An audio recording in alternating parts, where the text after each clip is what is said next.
Welcome back to the channel, everyone. As always, I thank you for taking the time to click on and watch this video. I do appreciate you. What you're looking at right here are the 8 hull panels that I cut out, not in the last video, but in the one before it. And I've got the ends scarf cut. Now, this pile, those are scarf cut down on the other end. But I've got them all scarf cut, and they're ready to bond together. So what I have to do now is take these 8 panels and turn them into 4 panels. Stand by, more to come. Oh, and by the way, that scarf sled worked great. I got the idea for that off of another YouTube boat build channel, but I can't remember who it was. I forgot to bookmark the page, I forgot to save it. So if you are that person and you recognize this as your design, hey, thumbs up. It worked great, like I said. Thanks. All right, I'm all set up now to start bonding my panels together. I'm going to bond the first 2 panels. And remember, I said in that first segment that I'm going to make 4 long panels out of these 8 shorter panels, and got the first 2 in place.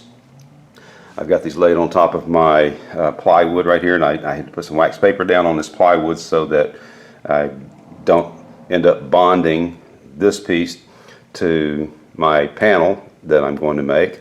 And same goes for my straight edge. This cut down 2x4 right here, put some wax paper on it so that it doesn't end up getting bonded to the panel.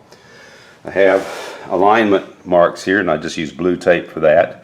And the purpose for this, I have a piece of blue tape here, a piece of blue tape back there, and that is going to help me set my overlap right here. And we don't want too much or too little overlap. If it's too much overlap, this is going to stick up past this surface right here, and it won't be, this panel won't be nice and flush with this panel. And what we want is we want the 2 to be nice and flush with each other. We want a smooth transition right here.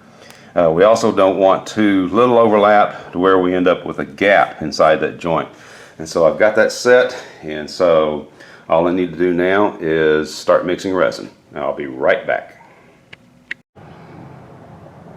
Okay, so I've got my resin mixed. I've got this panel flipped over so I can wet down the scarf cut right here.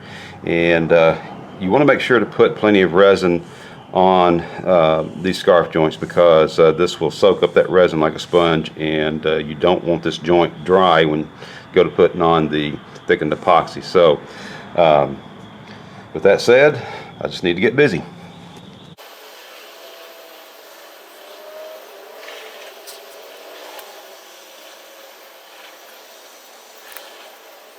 Now I'm only going to show you this first pair of panels. I have 8 of these, like I mentioned in that previous segment. I'm not going to take you through the bonding of all 8 panels. That would just be redundant. I'll just show you this first pair.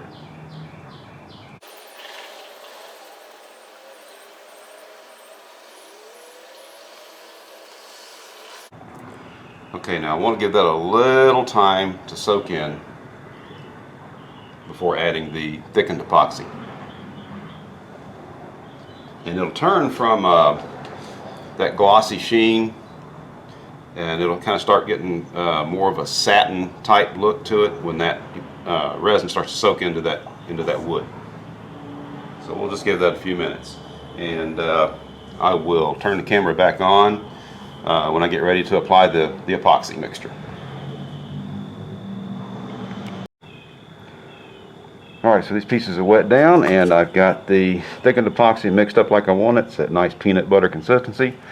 And you're going to see me, after I flip this side over and get them bonded together, I'm going to put some more wax paper down and then put the weight on it and walk away from it. Here goes.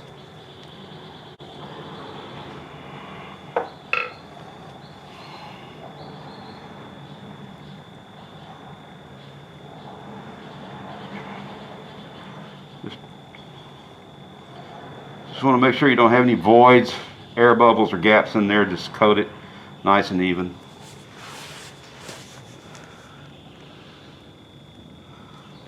And get that corner right there where it butts up against that straight edge.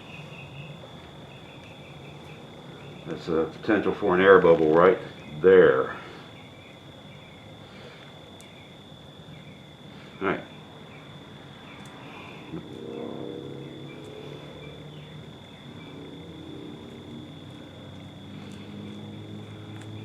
That looks to be, about an 1/8 inch thick. Okay, here goes.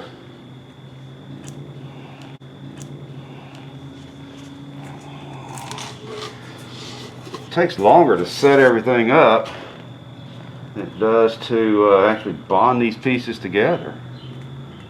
Get that little corner right there. All right. Put my hands right in that resin. Dummy. That's alright, that'll be fine. Wipe that off real quick.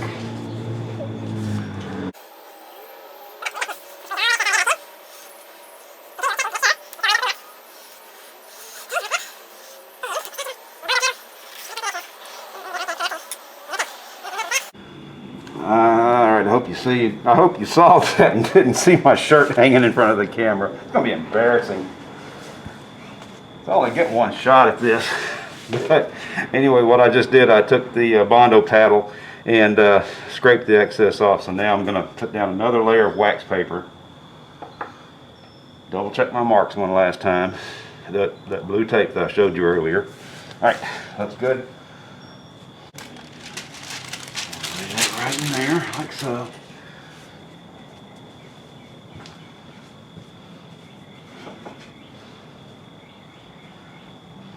These 3 1-bys that I trimmed down earlier.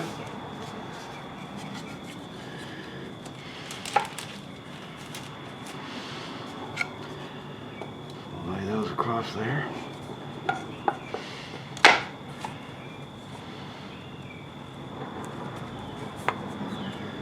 Weight on them. And then I'm just going to sit here all night while this dries. And if you believe that, I got a bridge to sell you. Okay. Had to go get my concrete blocks.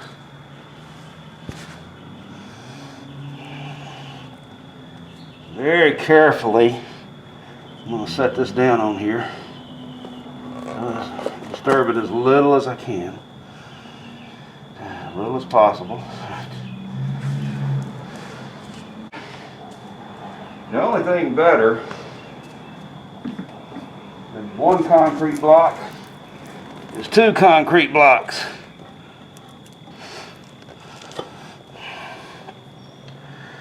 Now, I'm going to make sure we pushed up against that straight edge one last time. My blue tape's all lined up like I want it. And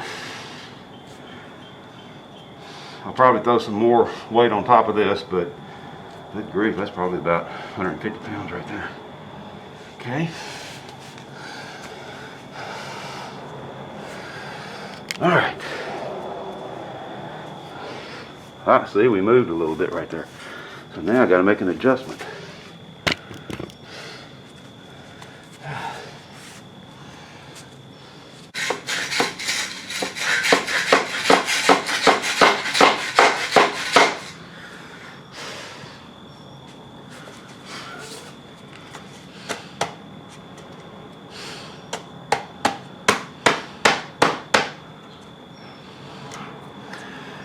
All right, I got the alignment back.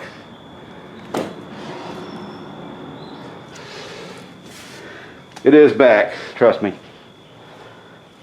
Never really was a problem on this end. And like I said, I'm gonna get some more weight on those blocks and then call it a night. All right, we'll see you in the morning. All right, time for the unveiling.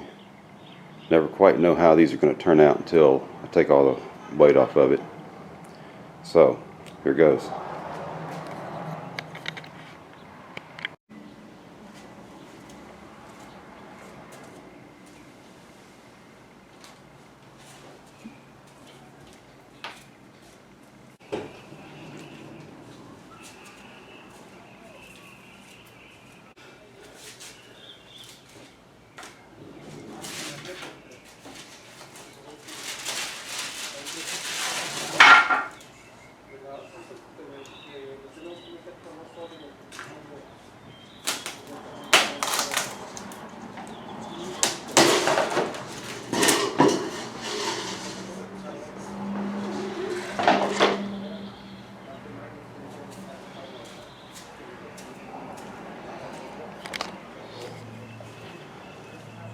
Okay, just got to clean a little bit of that wax paper and tape off of that seam, but that's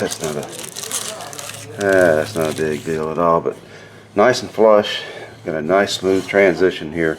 Just have to sand off a little bit of that excess epoxy. And same over here. But okay, yeah, we definitely can live with that. That turned out great. All right, thank you for watching. Hey folks, welcome back. I hope you're encouraged by these devotional messages. I want to talk to you tonight about something. It's an undeniable fact of life. Here it is. We all mess up. We all make mistakes. No, really, we do. It's true. We all make mistakes. We're flawed and imperfect people, all of us. In the previous two messages, I examined the actions of Jesus' disciples on the night of his arrest, and I offered some speculation as to how history might have been changed if the disciples had been as brave as they had previously claimed to be. Remember, they said that they were ready to go to their deaths right alongside Jesus that night. But of course, as we know, when push came to shove, when the moment of truth came, they caved. They deserted Jesus. They fled, they scattered. But in spite of that, in spite of their failure, God still used those men to establish his church and spread the gospel message. Yet, there's one thing that we need to understand. Even though all of that took place by the divine plan of God, they were still responsible for their own actions. And they had to come to repentance over what they had done. And they had to seek the forgiveness of Christ. I also examined Peter's failure, his denial of Christ. 3 times Peter denied that he ever knew Jesus. Now Peter, of course, like I said, he was especially grieved because of what he had done. In Mark's gospel, Mark said that Peter began to weep when he heard the rooster crow. Remember, Jesus had predicted that Peter would deny him 3 times before the rooster crowed. Matthew and Luke in their gospel said that Peter wept bitterly. Peter was desperate to get right with Jesus. I believe that. And when he was told about the empty tomb on that first Sunday morning, that Resurrection Sunday, Peter immediately jumped up. He ran to the empty tomb to check it out for himself, possibly more than just one time. Now, John described Peter's reaction when Jesus appeared to Peter and the other disciples while they were out fishing. This is after the resurrection. They were about 100 yards from shore. When Peter heard John exclaim, "It is the Lord," Peter jumped in the water and swam to shore. Remember, they were about 100 yards from the shoreline. Peter was well aware that he had messed up big time. And that brings us to the conversation that took place between Jesus and Peter that morning. And it's recorded for us in the 21st chapter of John. They're back on the shore now, and they've sat down, they've had breakfast with Jesus. And that was when Jesus turned to Peter and said, and he asked him, "Simon, son of John, do you love me more than these?" "Yes, Lord," Peter said to him, "you know that I love you." "Feed my lambs," Jesus told him. A second time he asked, "Simon, son of John, do you love me?" "Yes, Lord," he said to him, "you know that I love you." "Shepherd my sheep," Jesus told him. He asked him the third time, "Simon, son of John, do you love me?" Peter was grieved that he asked him this the third time. "Do you love me?" He said, "Lord, you know everything. You know that I love you." "Feed my sheep," Jesus said. "I assure you, when you were young, you would tie your belt and walk wherever you wanted. But when you grow old, you will stretch out your hands, and someone else will tie you and carry you where you don't want to go." He said this to Peter to signify by what kind of death he would glorify God.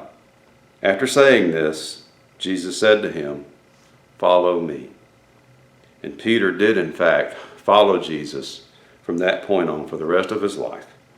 This impetuous former fisherman, he was prone to leaping before looking, speaking before thinking. He went on to become the leader of this group of disciples as well as the leader of the early church. Like all of us, Peter was far from perfect, and that's one of the big misconceptions that people have about Christians, is that we all think we're perfect and that we're living these perfect lives. Let me tell you something, nothing could be further from the truth. The truth is, we're every bit as flawed as Peter. We mess up, we make mistakes. Like I said, that is an undeniable fact of life. But, just like Peter and countless others, we grieve over our failures. We grieve when we mess up. And then we seek the Lord's forgiveness. And we put our trust and our hope in a perfect Savior, in Jesus Christ. Folks, I want to thank you for watching. That's all I have for you. And we'll see you in the next video. To God be the glory.